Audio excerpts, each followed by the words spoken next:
દ્વારકાની બધી હોટલ હું તમને બતાવીશ આજે. અત્યારે હું કીર્તિ સ્તંભ પાસે છું. કીર્તિ સ્તંભથી દ્વારકાધીશના મંદિરનો રસ્તો માત્ર 1 મિનિટનો થાય. પણ અહીંથી કીર્તિ સ્તંભથી દ્વારકાધીશ મંદિર સુધી કેટલી હોટલ આવેલી છે ખાલી એટલું જ જોવો. કીર્તિ સ્તંભની સામે સૌથી પહેલી હોટલ છે માધવ હોટલ અને રેસ્ટોરન્ટ. એના પછી 2 જ ડગલામાં આવશે આશાપુરા ભવન અને ધ ગ્રાન્ડ દ્વારિકા હોટલ. આ હોટલ બને છે એની બાજુમાં જ હોટલ છે આવકાર સ્ટે પોઈન્ટ. આવકાર સ્ટે પોઈન્ટ ની બાજુમાં એક જ ડગલું હાલીએ બીજી હોટલ છે હોટલ શ્રી વલ્લભ.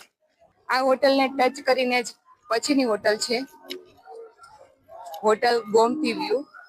એના પછીની હોટલ છે હોટેલ ધ ગ્રાન્ડ મશરૂમ. એના પછી 2-3 ડગલા જ ચાલી છે એટલે પછી આવશે હોટેલ જાનકી. હોટેલ જાનકી ની બાજુમાં તરત જ હોટલ આવશે hotel royal.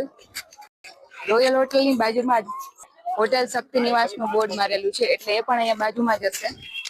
Hotel royal in થી થોડાક આગળ આવીએ એટલે આવશે હોટલ ઓમ શાંતિ. એના પછી નાનકડું બોર્ડ મારેલું છે હોટલ દ્વારાવતીનું. એના પછી હોટલ છે હોટલ રાજાધિરાજ.